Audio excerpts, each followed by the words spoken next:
One of the things we've been talking quite a bit about, because it's a pretty consequential part of this campaign season, is that Trump seems to be losing one of the rare things that really made him previously politically effective. Not politically good, to be clear, if you're just stumbling across this video, but politically effective. Something that allowed him to dominate the narrative and take away attention often from his opponent, which then he used to further lies.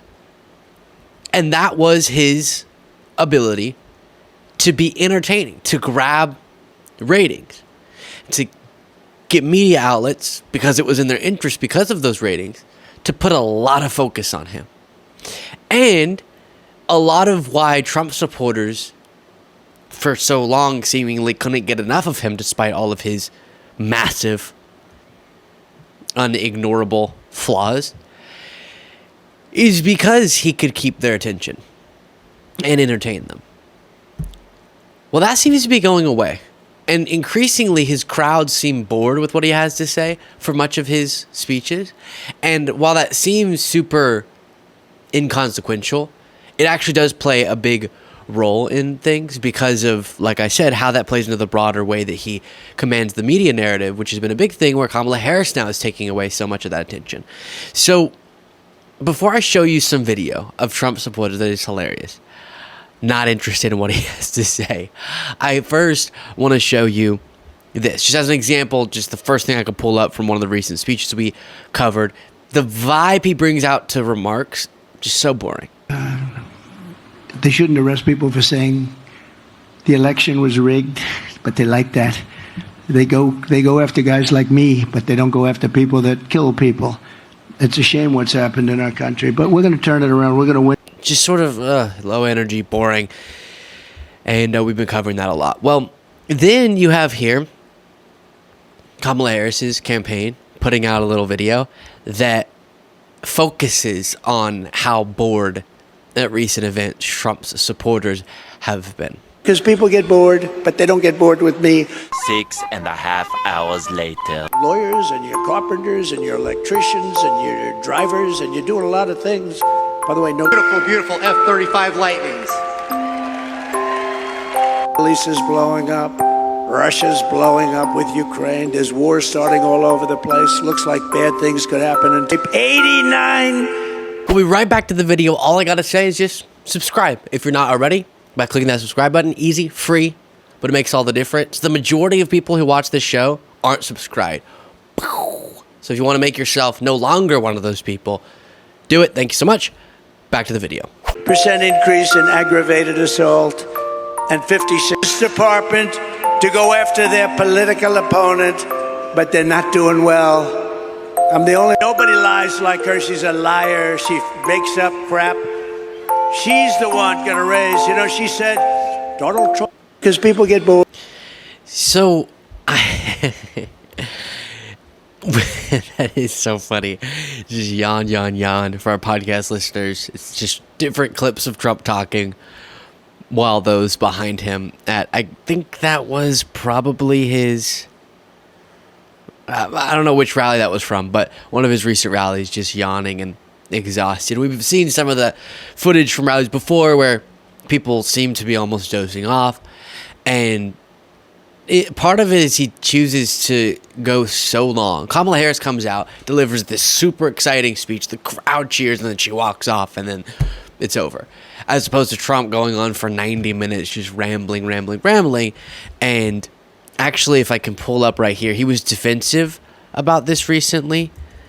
And let's see if I can find the clip that I'm thinking of, just since it popped into my brain. Yep, here it is.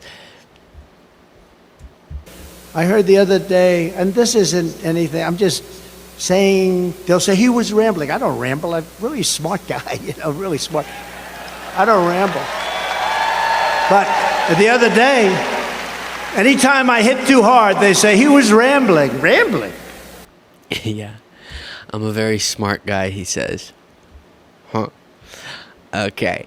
But that actually does matter because it it does take away one of the things that really allowed him to command the media cycle, to get the narrative talked about that he wanted. And as an example of what I mean by this, he repeats stuff over and over and over again. One silly example is this. Hannibal Lecter. Anybody know Hannibal Lecter? We don't want him in this country. Did anybody see that lovely little movie? Hannibal Lecter, right? This is Hannibal Lecter. Welcome to Hannibal Lecter, because we got a lot of them right now coming into our country and already came into our country. I said, that's Silence of the Lamb. You know what that is? Has anybody seen Silence of the Lambs? Hannibal Lecter, how great an actor was he? You know why I like him? Because he said on television, on one of the, I love Donald Trump, so I love him. So he does this with so many different things. Crime, another one. Crooked Joe Biden is going around trying to claim that crime is down. He says crime is down. Crime is so much up. First of all. So why does he do that? Why does it feel like we hear him just so repetitively? They're coming from jails. They're coming from insane asylums. Hannibal Lecter. They're coming from jails. They're coming from insane asylums. More people than any time in the history of the country. We don't have a border. This is the worst border in the history of the country. It's because he truly does believe that if you repeat a lie enough times, people will perceive it to be true. And it's worked. But that method of embedding into our political understanding and our political discussion the narratives he wants embedded, that only works if he can entertain people first and grab people's attention. And so as he becomes more boring, less people are staying long enough to be convinced through repetition of these lies, right? And if you think I'm just making it up, he explicitly told a former staffer back when she was working for him, Stephanie Grisham, that he believes if you repeat something enough, people will believe it. Here's Stephanie Grisham at the DNC. Please welcome Stephanie Grisham.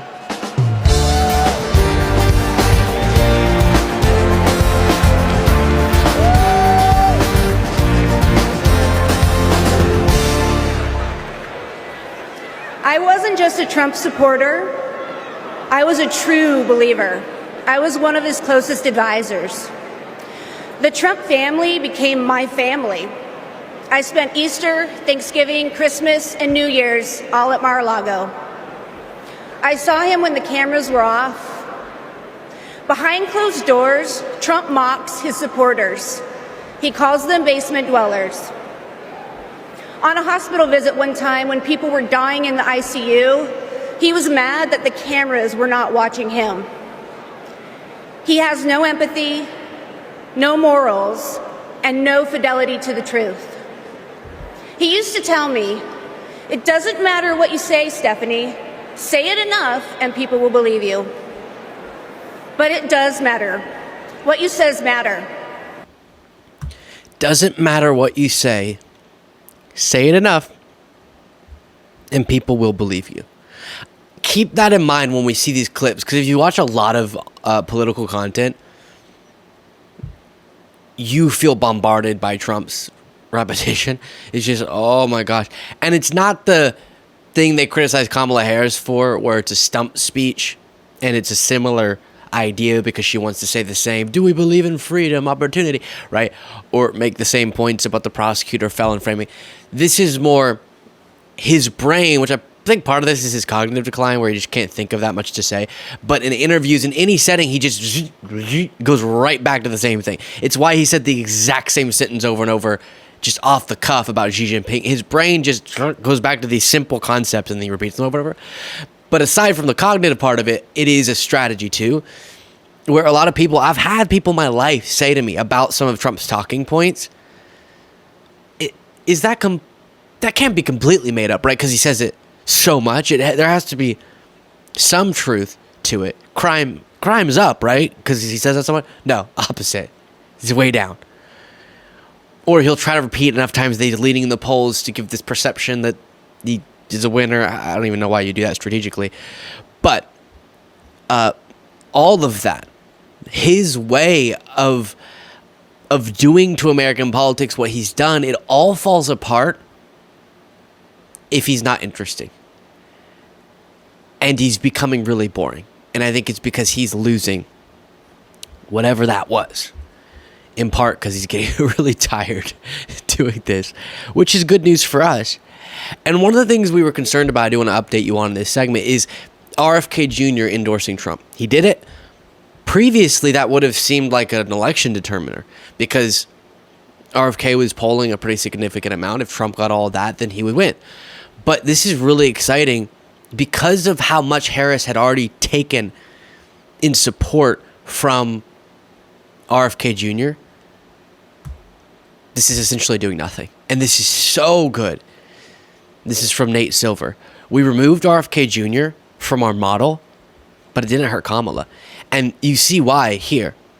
Before, Kennedy was polling, at least in their average of the polls, up to 15.5% when Biden was in the race. Then Biden drops out. Boom.